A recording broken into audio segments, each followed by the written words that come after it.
23장 39절의 말씀입니다. 누가복음 23장 39절, 신약성경 138페이지입니다. 누가복음 23장 39절의 말씀. 달린 행악자 중 하나는 비방하여 가로되 내가 그리스도가 아니냐, 너와 우리를 구원하라 하되, 하나는 그 사람을 꾸짖어 가로되 내가 동일한 정죄를 받고서도 하나님을 두려워 아니하느냐. 우리는 우리의 행한 일에 상당한 보응을 받는 것이니 이에 당연하거니와 이 사람의 행한 것은 옳지 않은 것이 없느니라 하고 가로되 예수여 당신의 나라에 임하실 때에 나를 생각하소서 하니, 예수께서 이르시되 내가 진실로 내게 이르노니 오늘 내가 나와 함께 낙원에 있으리라 하시니라. 아멘. 우리 복음서에 보면은 인자가 온 것은 이라는 표현을 자주 볼 수가 있습니다. 인자가 온 것은, 인자라는 말은 사람인자 아들자자, 사람의 아들이라는 말입니다. 예수님은 하나님의 아들이십니다. 그런데 하나님의 아들이신 그분이 사람의 아들이 되어 이 땅에 오신 이유, 예수님의 성육신의 이유를 설명하는 대목마다 유명한 이 표현이 등장합니다. 복음서에서 이 대목을 읽어볼 때마다 가장 많이 강조된 것이 무엇입니까? 인자가 온 것은 잃어버린 양을 찾아 구원하려 하심이라고 기록을 하고 있습니다. 인자가, 하나님의 아들이 사람의 몸을 입고 인간 세상에 오신 이유와 목적은 잃어버린 양, 하나님의 택한 백성들을 찾아 불러 구원하시는 이 목적을 가지고 이 땅에 오셨다는 것을 증거하고 있습니다. 이런 예수님의 구원의 목적, 그리고 이 구원의 삶을 가장 극적인 장면으로 우리에게 보여주는 것이 바로 십자가의 사건입니다. 이 십자가상에서 마지막 예수님의 모습을 우리는 잘 관찰할 수가 있습니다. 오늘 본문에 십자가에 달려 마지막 죽어가는 예수님이 그 십자가상에서 그 고통스러운 시간에도 최후까지 한 영혼을 구원코자 애쓰고 계십니다. 그리고 회개한 강도에게 내가 오늘 나와 함께 낙원에 있으리라 선언하고 계십니다. 이 구원의 말씀을 통해서 우리는 그리스도께서 구원을 위해 오셨다는 구원의 삶을 들여다볼 수가 있습니다.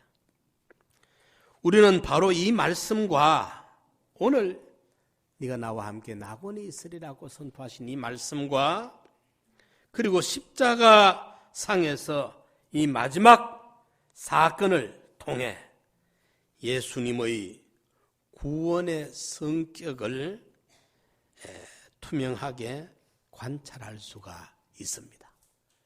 구원의 성격이 어떤 것인가? 첫째로는 구원의 계획성입니다. 구원의 계획성. 구원의 계획이란 무엇을 의미합니까?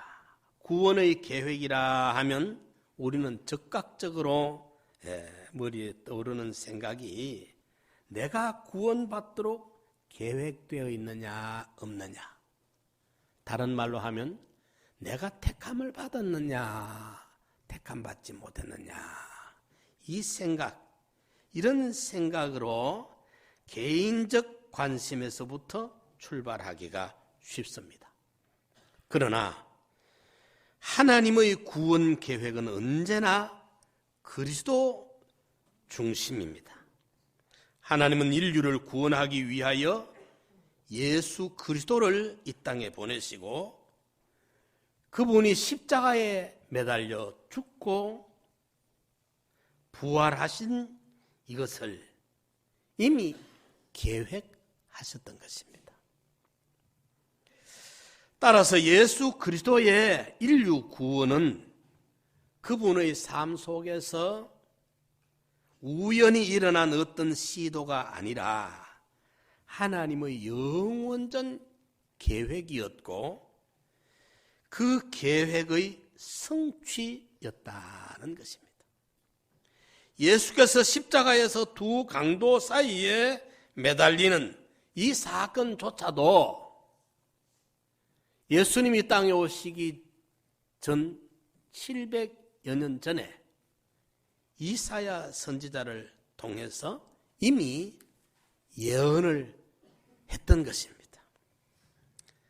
이사야 53장 12절에 보면 범죄자 중 하나로 헤아림을 입었습니다.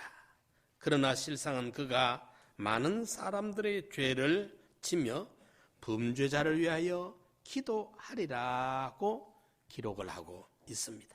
이것은 그리스도께서 두 강도 사이에서 죽어갈 것을 구체적으로 예언하신 것입니다. 다시 말씀드리면 이렇게 죽으시는 그 모습은 계획되었던 것이라는 말입니다. 이사야서를 보면은 마치 기자가 사형장의 그 현장에서 녹취를 하고 그 현장을 지켜보면서 글을 쓰는 것과 같다 할 만큼 예수님의 십자가의 사건을 예언을 하고 있습니다. 철저하게 하나님의 의지 가운데 계획되어졌다는 것을 증명해 주는 사건입니다.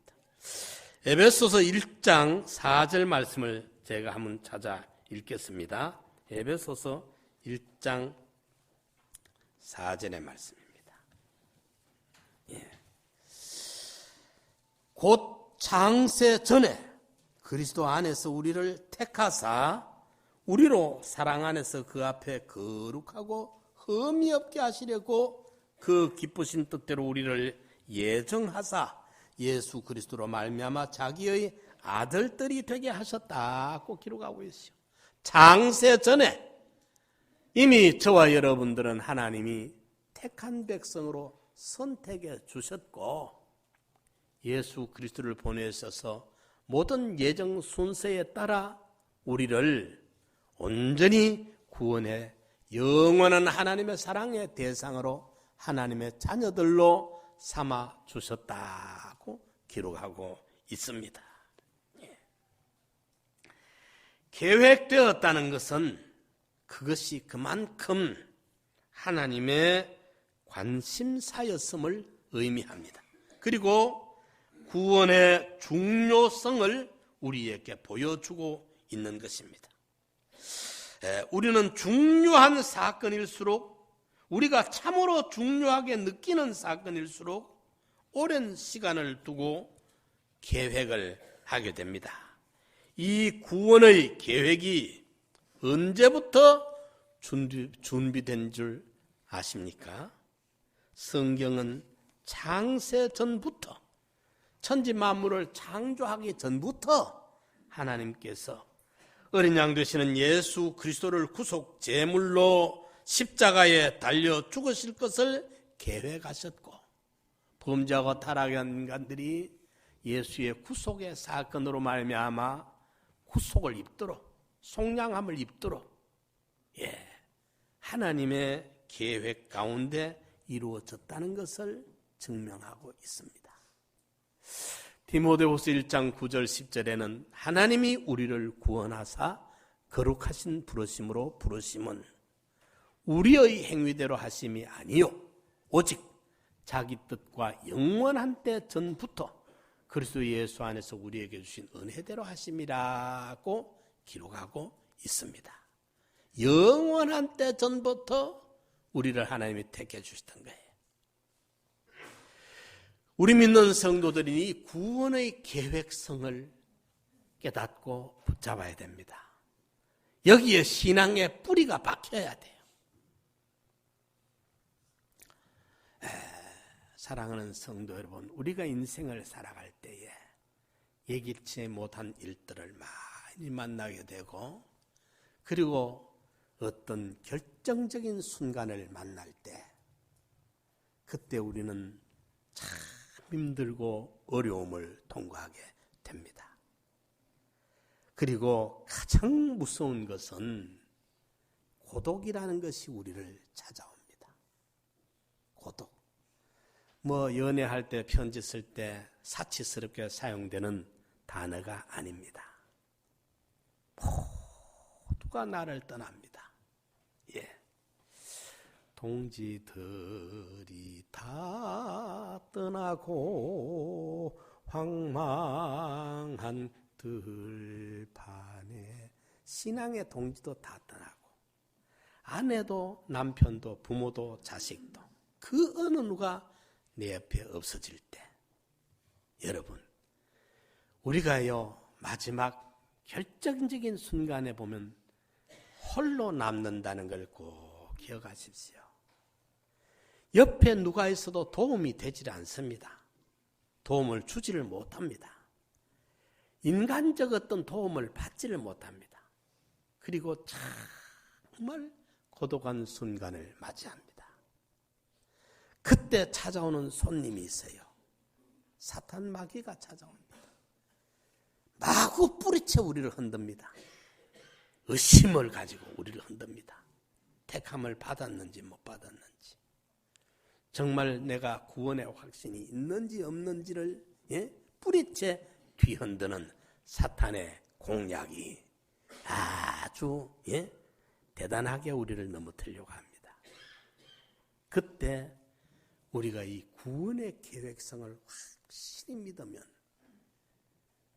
사탄 마귀는 물러가고 성령의 위로가 정말 강물처럼 넘치는 평화로 우리에 찾아오게 되는 것입니다. 우리는 언젠가 결정적인 순간에는 아무도 내 옆에 없다는 사실, 인간이 나를 도와줄 수 없는 그 시간에 옆에 아내가 있어도 옆에 남편이 있어도 부모가 계시는데 자식이 옆에 있는데 그들이 아무런 도움을 줄 수가 없는 그런 처지에 우리가 서게 됩니다. 우리 예수님도 십자가상의 마지막 순간 위로 하나님에게로부터도 잠시지만 버림을 당해요. 고독의 무서운 시간을 맞이합니다. 다 떠납니다. 아무도 남아있지 않습니다. 그때 우리가 이 구원의 계획성, 창세전부터 이미 나는 하나님이 택해 주신 택함받은 자라는 이 믿음을 굳게 붙들어야 돼요. 이거 흔들리면 안 돼요. 내가 수십 년 믿은 분들이 이렇게 수십 년 믿은 사람들이 권사 장로가 돼도 마지막 순간에 보면 흔들려 버려요. 이 믿음이 없어. 그렇기 때문에 어거스틴이라는 성자는, 그분은 한 번 산에 가서 기도하다가 굴 속에 있다가 눈이 하얗게 온 산천을 덮어놓으니까 굴 밖에 나와가지고 눈사람을 여러 개 만들어가, 요거는 아내, 요거는 첫째, 요거는 둘째, 그래서 세상에 사랑하는 모든 것을 눈사람으로 만들어 놨다가 이제 해가 도니까 눈이 싹 녹아버리지 않습니까? 이제 나는 아내 사랑받고 아내 사랑하던 그 나는 이제 해봤다. 끝난 거야. 꼭 경험해봐서 눈사람과 경험해봐서 첫째 아이, 둘째 아이, 셋째 아이 세상 요런저런 사랑하는 모든 애착을 눈으로까지 만들었다가 녹아지는 데서 자기는 이미 다 졸업을 한 거예요. 중국말로는 그 필업을 해. 이래 놓아버리면 이미 그 가족이 이미 경험을 해버린 거예요, 자기는. 여러분도 우리가 어떤 정말 결정적인 순간이 왔을 때 그때 믿음이 온데간데 없이 흔들려버리지 말고 이미 다 우리는 세상에서 정과 욕을 십자가의 못을 받고 남편으로서의 의무와 책임을 다하고 아내로서의 자녀로서 부모로서 가정으로서의 이웃으로서의 성도와 성도 교우끼리에 우리가 참 할 수 있는 데까지는 의무를 다하고 책임을 다하고 도움을 주고 배려를 하고 기여하는 삶을 마지막 우리가 주님 앞에 부른 날까지 힘쓰고 애써서 할 일이지만은 그러나 거기에 내가 이제는 정을 붙이고 그게 없으면 못 살 줄 알고 그걸 하나님보다 더 사랑하고 의지하고 쩔쩔매고 이런 사람이 돼서는 안 되겠다는 겁니다. 이미 다 우리는 어떤 면으로는 냉정하게 정리가 다 돼 있어가지고 내 편에서의 의무와 책임은 끝없이 다하지만 그로 인한 내가 어떤 기대나 소망에 흔들리지 아니할 수 있는 준비가 돼 있어야 돼요. 이 우리 성도님들에게 부탁을 드리고 싶어요. 끝에 가서 막 흔들려서 감당 못하고 하지 말고 미리 이 준비가 잘 돼 있어가지고 나 구원받은 너 구원받았네 우리 구원받았네 나는 영원한 때 전부터 하나님의 계획 가운데 하나님의 의지 세계에서 하나님의 구상 안에서 장세전에 이미 나를 택해 주셨고 예정하여 주셨고 구속의 은혜를 실제적으로 내게 어느 날 입혀 주셔서 내 영이 중생함을 받았고 하나님의 자녀가 되고 천국 시민이 되어져 있다는 것. 내가 세상 살다가 언제 눈을 감아도 나는 갈 곳이 있고 본향이 있고 낙원이 기다리고 있다는 이런 부활의 산 소망을 가지고 이 구원의 계획성에 여기에 흔들리면 안 돼요. 흔들리면 안 돼. 수십 년 믿은 분이 나한테 물어. 나한테 한 번 택함 받은 것은 무슨 악이 있어도 변함이 없느냐 있느냐 물어. 참 기가 막힐 이야기란 말이에요. 기가 막힐. 수십 년을 믿었는데 수십 년. 이러니까 신앙이 흔들리면 안 됩니다. 우리 상남교회 성도님들에게는 꼭 이걸 부탁을 드립니다. 우리가 예뻐가지고 우리가 아주 선해가지고 하나님이 뽑아준 게 아니라는 걸 아시기 바랍니다. 창세전에 이미 택함을 받았다는 거예요. 그런 가운데 어떤 분이 이런 분이 있어요. 내가 택함 받았는가? 나는 택함 받지 못해서 뭐 어떤가 어떨까? 택함 받지 못해서 뭐 어쩔까? 이 두려움이 있어. 그런데 택함 받지 못한 불신자들에게는 이 말 자체가 문제가 되질 않아요. 그래서 그들은 택함 받지 못해서 뭐 어쩔까 저쩔까 하는 두려움이 있을 수가 없어요. 그런 내가 선택받지 못해서 뭐 어쩔까 하는 그 마음이 있다는 자체가 그 마음을 가지는 정체성이 말이죠. 이미 택함 받은 자기 때문에 그 마음을 가지니까 야, 내 안에 이런 마음이 있다는 거 보니까 내가 택함을 받은 자구나. 믿고 의심하지 마시기 바랍니다. 하나님이 언제부터 나를 택해 주셨다고요? 내가 몇 살 될 때? 내가 몇 살 때? 태어나기도 전에. 내가 태어나기 전 우리 아버지 어머님이 계시기도 전에 영원한 때 전 창세 전에 이미 하나님의 의지 세계 속에서 우리를 택해 주셨다는 이 사실을 믿으시기 바랍니다.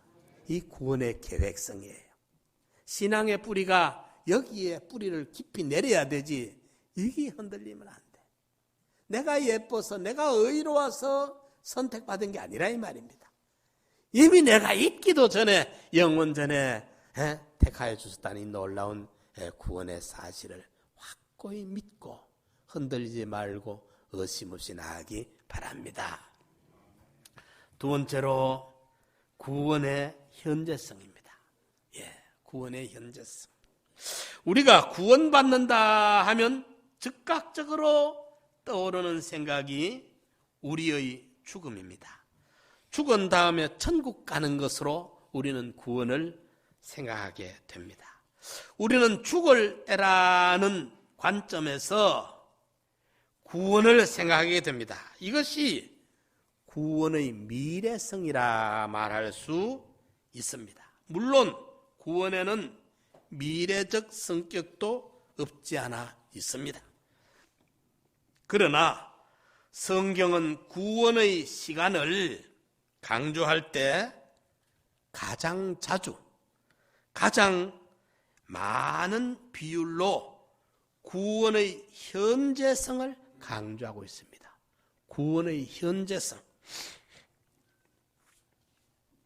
보라, 지금은 은혜 받을 만한 때요. 보라, 지금이 구원의 날이로다.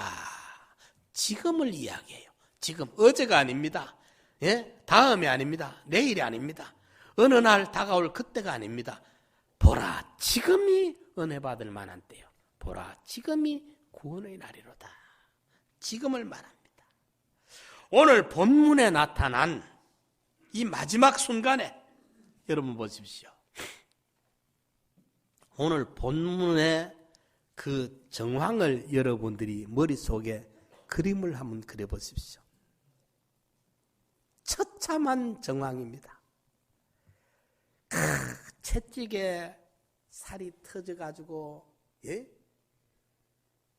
피가 흐르고 살이 터지고 거기다가 이제 마지막 십자가에 매달아가 가시관을 씌워놓고 있는, 옆구리가 찔려있는, 가운데 달려있는 예수님, 옆에는 그 살인 강도들, 그걸 지켜보는 로마 군병들, 비웃고 조롱하며 침을 뱉고 조롱의 죄패를 서붙여가지고 낄낄대면서 비웃고 있는 그 정황에 오늘 우리가 읽고 있는 이런 진지한 구원을 지금 거기서 이야기하고 있어요. 그 처참한 정황에서 영생의 복음을 논하고 있어요. 그 처참한 정황, 아름다운 그런 어떤 자연 환경이 아닙니다. 극형이 처해지는 그 처참한 정황에서 너무나도 소중하고 진지한 구원의 문제를 여기서 다루고 있습니다. 그때 한편 강도는 예수님을 비방을 합니다. 비웃고 조롱을 합니다. 정죄를 합니다. 지가 십자가에 달려 있으면서 그게 이제 지푸라기라도 물에 빠진 사람이 지푸라기라도 잡는 심정으로 그때 세력들 앞에 아부해가지고 어찌 될까 싶어서 그런다고 지가 거기서 살아나온 것도 아닌데, 그런데 한편 강도는 그때 제정신을 바짝 차립니다. 그러면서 그를 나무랍니다. 너와 나는 당연하게 이 형을 당해야 마땅한, 우리가 죄를 졌으니까 당연하지만은 우리 가운데 계시는 이분은 하나도 옳지 않은 것이 없지 않느냐 말을 하면서 예수님을 바라봅니다.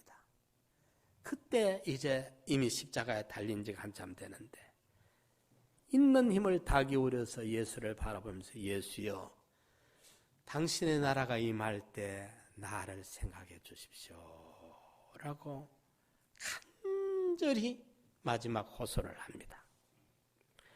여기에서 이 강도의 호소를 우리가 이래 들어보면 당신의 나라가 임할 때 이 강도는 구원의 미래성을 두고 접근을 합니다. 그 언젠가, 그 어느 날인가 당신의 나라가 임할 때 나를 생각해 주십시오. 구원의 미래성을 가지고 접근을 하고 있습니다. 그런데 예수님의 대답은 뭐라고 하시는가 들어봅시다. 오늘 네 영혼이, 다음에, 언제가 아니고 오늘, 바로 오늘 네 영혼이 나와 함께 낙원에 있으리라. 이 살인 강도는 예수님을 향해 자기 구원의 미래성으로 접근을 해요. 당신의 나라가 임할 때, 그 시기는 언젠지 모르지만은 미래 그 어느 날에 그때가 되거든 나 좀 생각해 주십시오 라고 호소하는데, 예수님의 대답은 오늘 네 영혼이, 바로 지금 오늘 네 영혼이 나와 함께 낙원에 있으리라 말씀하고 있습니다. 오늘입니다. 오늘. 내일이 아닙니다. 다음해가 아닙니다. 언제 그날이 아닙니다.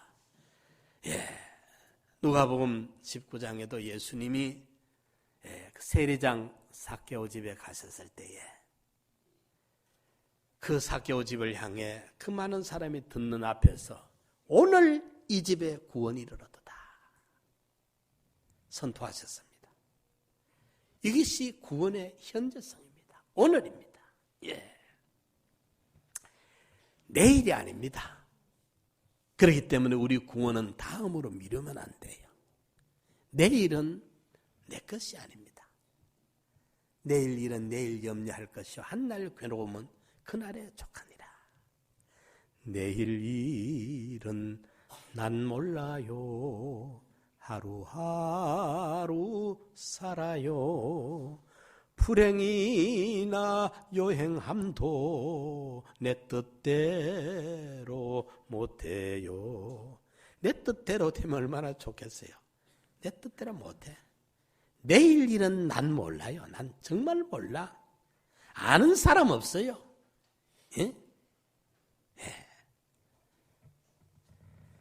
너희가 허탄한 자랑을 자랑하는도다. 내일 일을 너희가 알지 못하는도다. 야고보서 4장에 보면 우리가 아무 도시에 가서 1년을 위하며 장사하여 일을 벌이라 하는 자들아.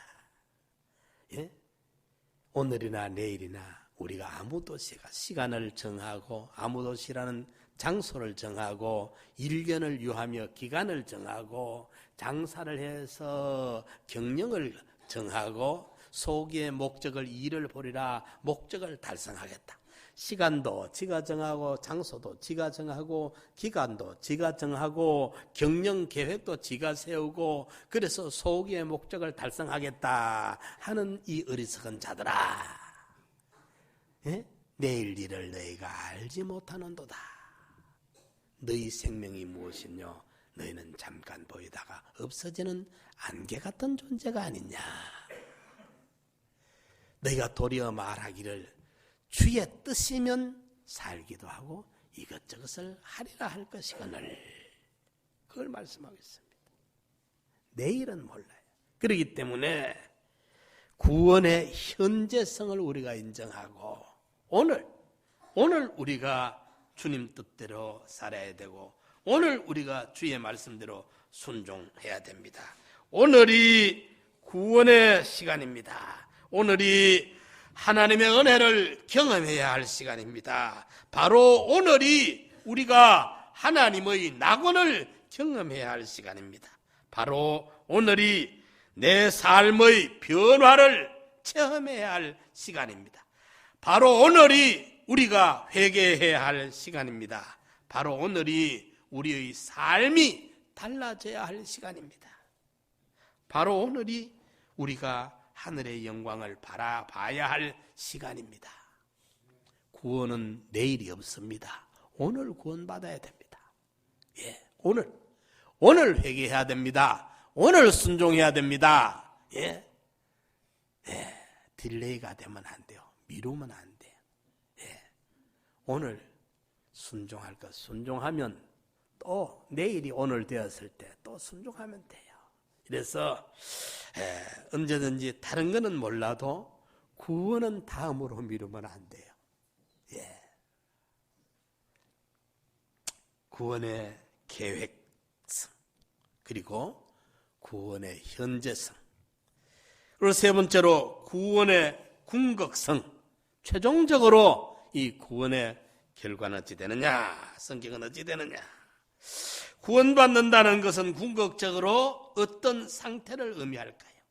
한마디로 말하면 그것은 낙원입니다. 오늘 본문의 주님이 오늘 네 영혼이 나와 함께 낙원에 있으리라. 이 강도는 당신의 나라, 그 나라가 어떤 나라인지 잘 몰라요.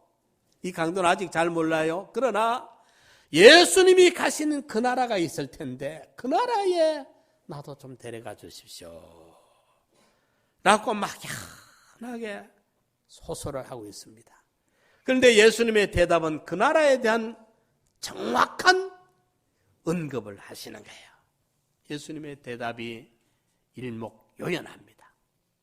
요한복음 14장에도 도마가 예수님에게 질문을 했어요. 주여, 어디로 가시는지 그 목적지를 모르겠는데 가는 노선을, 코스를 우리가 어찌 알겠삼나이까 물으니까 예수님의 대답이 정확한 목적지가 어디라는 것과 그 가는 길이 어떤 길이라는 걸 말씀해요. 내가 곧 길이요 진리요 생명이니 나로 말미암지 않고는 아버지께로 올 자가 없다. 목적지가 아버지 계시는 천국이에요. 그 천국에 들어가려고 하면 내가 길이다. 첫째 아담 이후로 막혀버렸던 죄악의 장벽을 예수님 십자가에 다 이루시는 그 순간 휘장이 위에서 아래로 찢어진 휘장 가운데 열어놓은 새롭고 산 길, 그 속에 이 터널로만 영생의 나라에 들어갈 수 있는 이 길을 설명하신 거예요. 정확한 그 질문의 답을 주님 말씀하시듯이 오늘 본문에도 보면 예수님께서 강도는 잘 모르지만은 주의 나라가, 당신의 나라가 임할 때를 말하는데 예수님은 내 나라의 성격은 바로 그야말로 낙원이다. 주님이 말씀하시는 거예요. 우리 구원의 궁극성은 낙원입니다. 네가 오늘 나와 함께 낙원에 있으리라. 낙원이 어떤 곳인가에 대해서 신학자들이 많은 토론을 벌여왔습니다. 여러 가지 이론이 있지만은 아마 이 낙원이란 우리가 궁극적으로 천국에 들어가기 전에 부활을 기다리면서 있어야 할 대기소와 같은 곳을 말합니다. 여기에서 우리는 영적인 세계인데 우리는 아직까지 육체를 가진 자로 이 공간 세계, 시간 세계에 제한받으면서 살아가고 있기 때문에 영의 세계, 영적인 세계를 더하기 빼기 식으로 전자계산기가 답을 내듯이 그렇게 알 수가 없습니다. 왜냐하면 우리가 어리기 때문에 그래요.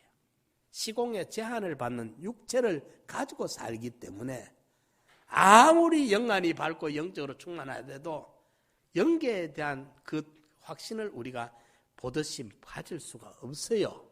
마치 유치원 아이들이 요즘은 보니까 다 영리해가지고 그 두뇌가 아주 어린데도 발달해 있어요. 보면 이래가지고 IQ가 150, 140 된다 해도 어른들은 120, 130밖에 안 되는데 요즘 유치원에 요즘 머리 좋은 아이들이 150이 되고 140이 된다 해도 그건 유치원생입니다. 어른들이 생각하는 이런 그 나라를 경영하고 국가를 경영하고 나라 경제가 어렵고 힘들고 이런 이야기들을 하면은 그 IQ가 그렇게 좋은 어린 유치원 아이들이 암만 IQ가 좋아도 머리 지능지수가 발달되어 있어도 어른들의 세계, 정치적인 이야기, 경제적인 이야기, 사회적인 이야기가 저들은 이해가 안 됩니다. 머리 좋다고 그게 이해가 되는 게 아니에요. 그렇죠? 정치적인 이야기, 경제적인 이야기를 이래 주고받고 어른들이 해서 하면 거기 눈을 동그랗게 뜨고 우리 아버지와 우리 엄마가 무슨 이야기 하노 싶어도 저는 그 말이 이해가 안 돼. 귀에는 초롱초롱이 들리는데 그 단어 하나하나의 그 범위가 어디까지인지 어떤 세계인지 그게 연결이 안 돼요. 아직까지 어려서 유치해서 머리가 나빠서 그런 게 아니고 머리는 좋지만은 아직 저들의 세계가 아니라 경험이 전혀 없어. 이와 마찬가지로 우리가 영적인 세계를 아무리 세상에서 목사라도 장로라도 영적 세계가 환히 과학적으로 더하기 빼기처럼 그렇게 설명되거나 보여지지 않아요. 그게 정상이에요. 비정상이 아니고. 다 모르는 것이 정상입니다. 이러니까 그러나 본질적으로는 이 낙원은 천국과 그 특성에 있어서 동일한 곳이면은 틀림이 없습니다. 죄가 없고 불의가 없고 악행이 없고 이런 파괴적인 역사들이 없는 곳이면은 틀림이 없습니다. 천국은 바로 낙원이라 할 수가 있습니다. 바울은 기도 중에 셋째 하늘로 끌려 올라가는 경험을 했습니다. 그곳이 바로 낙원이었습니다. 기도 중에 체험한 이 낙원에 대해서 바울은 고린도후서 12장 4절에 그곳은 가히 인간의 말로서는 표현할 수가 없는 곳이라고 기록을 하고 있습니다. 낙원은 인간의 모든 필설로, 필은 글씨 쓰는 연필, 설은 말씀설자 말, 혀로나 글씨로 하늘나라를 인간의 어떤 필설로 표현을 못해요. 그 이상이에요. 무한히 그걸 뛰어넘는 영적인 세계라는 것입니다. 형용할 수 없는 인간의 말로 설명이 불가능한 나라입니다. 이런 좋은 낙원에 대한 소망을 우리 믿는 성도들은 가져야 되는 것입니다. 그러나 이 낙원된 본질은 어떤 것일까요? 환경에 공해가 없고 어떤 사람들끼리의 분쟁이 없고 거짓이 없고 속임이 없는 악독이 없는 이런 것만이 아니라 낙원 될 수가 있고 그곳이 참으로 즐거움의 나라, 희열의 나라, 환희의 나라, 영광의 나라, 생명의 나라, 참 자유와 평화의 나라, 진정한 행복의 나라가 되는 것은 그 이유는 다른 데 있습니다. 거기에 주님이 계시기 때문에 그렇습니다. 오늘 본문에 그 강도를 향해 주님이 오늘이라는 시간 네 영혼이 낙원에 있으리라. 누구랑? 나와 함께, 주님과 함께 생명의 근원이 되시는 많은 사랑의 속성을 가지신 은혜의 근본이 되시는 그분이 그곳에 계시기 때문에 낙원이 되고 천국이 될 수 있는 것입니다. 주님이 계신다.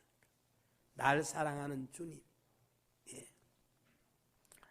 우리 인격을 가진 사람은 이 세상에서도 물질계에서도 물질로 가지고 사람이 행복할 수는 없습니다. 사람 관계에서 행복을 찾아야 되지. 하늘나라에 가서 우리가 진정한 행복은 생명의 근원 되시는 창조의 근본 되시는 독생자까지를 보내셔서 우리를 사랑하신 그 하나님과의 교제에서 진정한 행복을 누립니다. 우리가 지난주일에 요한일서 6절 7절에 하나님과 사귐이 뭡니까? 하나님과 사귐, 하나님과의 교제. 그 주님이 계시기 때문에 그래서 나와 함께 낙원에 있으리라. 주님이 계신 그 나라, 천국이 천국 될 수 있는 것, 낙원이 될 수 있는 가장 중요한 핵심은 주님이 함께 계신다는 것입니다. 나의 찬송의 대상이 되시는 주님, 내 기도에 응답을 하시는 그 놀라우신 주님, 우리와 더불어 동행하시고 우리와 함께 하시는 놀라우신 주님, 그 주님이 함께 하신다는 사실 때문에 나군은 나군이 될 수가 있는 것입니다. 이것이 구원의 궁극성입니다. 사랑하는 성도 여러분, 신앙은 독보다라는 걸 꼭 기억하시기 바랍니다. 홀로 독자, 걸어갈 발걸음 보자. 평소에는 동지들이 옆에 같이 있습니다. 같이 신앙 함께하는 동지들이 있지만은 결정적인 순간의 마지막 단계는 홀로 남는다는 걸 꼭 기억하십시오. 동지들이 다 떠납니다. 적막강산같이. 옆에 아내가 있어도, 옆에 남편이 있어도, 옆에 부모가 있고 옆에 자녀가 있어도 어찌 도움을 못 주는 정말 외롭고 적적한 그런 순간을 만납니다. 우리가 가족들의 임종을 이래 지켜보면 그때 옆에서 어찌 못 해줍니다. 참 안타깝죠. 뭔가 해주고 싶어도 해줄 게 하나도 없습니다. 혼자 겪어야 합니다. 마지막은 그 걸음입니다. 그런데 그때에 지켜보는 사람에게는 별로 그거 하지 않았지만 당사자들은 일각이 여삼춥니다. 일각이. 한순간이 굉장히 길어요. 그 당하는 본인들에게는. 예. 지켜보는 사람에게는 금방 가는데 말입니다. 예, 그렇습니다. 그 시간들을 우리가 맞이하고 감당해야 되는데 그때 아무도 나를 도와주지 못하는 인간의 도움이 전혀 도움이 되지 못한 그 순간에 마귀는 우리를 찾아와서 뿌리채 우리를 뒤흔들고 미혹하고 공략을 합니다. 그런 때가 우리에게는 찾아와요. 그럴 때 승리할 수 있고 기쁨을 회복할 수 있는 사람이 누군가? 이 구원의 계획성을 믿어야 돼요. 나는 영원한 때 전부터 창세전에 이미 하나님이 날 택해 주셨고 예수 십자가의 보혈의 공로로 나를 중생을 시켰고 하나님의 자녀로 영접해 주었고 천국 시민으로 받아주기 때문에 저는 그런 이야기를 합니다. 내가 받은 이 구원은 하나님보다 강자가 있으면 뺏어갈 수 있지만은 하나님보다 강자가 나서지 못하는 때는 못 뺏어간다. 그런데 하나님보다 강자가 누가 있습니까? 영적인 세계, 세상적으로 어디든. 이러니까 이 구원은 변동이 없어요. 이 구원의 계획성을 꼭 붙들어야 돼요. 무슨 일을 만나도 어떤 일을 만나도 어떤 절체절명의 순간에도 나 이제 하나님의 택함받은 하나님의 백성이요 천국 시민이요 영생하는 생명의 구원이 내 속에 있다는 것을 믿어야 돼요. 의심 없이. 제가 벌써 한 3년 됐습니까? 그 밤중에 밤 10시쯤 비 오는 그때인데 강변도로 오다가 그때 포텐샤를 타고 1차선에서 그 차가 거기 운전을 잘못한 게가 차가 접어져 버렸어요. 밑에 그 잡고 있는 타이어를 잡고 있는 그게. 이러니까 휙 돌아버렸어요. 이쪽 가선에서 1차선으로. 그 옆에 막 달리고 있었는데 그 짧은 순간 휙 돌아가면서 그때 주여 도와주소서 하는 그 기도가 나와요. 보니까 그 순간에 그때 뭐 기도해야지 하면 벌써 돌아가 보는데 그렇잖아요. 휙 도는 그 순간에 주여 도와주소서 하는데 차가 탁 가서 거꾸로 돌았었어요. 그 차가 접어져 있더라고요. 그러니까 차가 휙 돌아버린 거예요. 여러분 우리가 어떤 그 찰나라 말은 1초에 26분의 1 공간의 그 시간이 찰나를 말합니다. 찰나란 단어 그래. 1초를 26분 26분의 1초가 찰나. 그런 찰나와 같은 순간이라도 우리가 본능적으로라도 주님을 찾을 수 있어야 되고 주님을 만날 수 있어야 되고 어떤 절체절명의 순간에도 우리 기독자들은 어떤 부모를 형제를 누구를 찾기 이전에 주님 마지막에 내게 힘이 되시고 생명이 되시고 도움이 되시리는 사람이 아닙니다. 주님뿐입니다. 이걸 미리 아시고 충분히 준비를 하셔가지고, 예? 그거 뭐, 남편이 나를 이래밖에 사랑 안 하나, 아내가 나를 이 어려운데 나를 이렇게 내비두나, 이 원망불평 어리석은 그거 하지 말고, 그 어쩔 수가 없어. 도움을 못 줘. 내가 감당해야 돼. 그런데 내가 감당하려면 너무 힘드니까, 그때 주님이 나와 함께 하시면, 그때 모든 것을 정리하고 주님 한 분 바라보고 십자가 생각하면 그때 찾아오는 강 같은 평화가 와요. 성령이 그때 내게 임하면 성령의 열매 희락이 내게 넘치게 돼요. 이러기 때문에 이 구원의 성격을 우리 성도님들 잘 깨닫고, 구원의 계획은 창세전부터 시작이 되었고, 구원은 현재의 오늘 지금 바로 이 시간에 이 순간에, 내일이 아닌 오늘 회개하고 오늘 순종하고 오늘 주님 바라보고 오늘 주님과 동행하고 걸어가야 되는 현재성을 기억하고, 구원의 궁극성은 저 좋은 낙원 이러니 그 기쁨, 그 평안, 그 행복이 내 행복이 되는 그런 우리 성도들로 날마다 구원의 확신을 가지고 승리의 발걸음을 걸어가는 우리 성도님들 다 되시기를 축원합니다. 우리 같이 한번 통성으로 기도드립시다. 주여 내게 믿음을 주시옵소서. 어떤 절체절명의 순간에도 이 구원의 계획성을 믿는 이 믿음 흔들리지 않도록 주님 굳게 붙잡아 주시옵소서. 주님 감사합니다. 웬 은혜입니까? 웬 사랑입니까?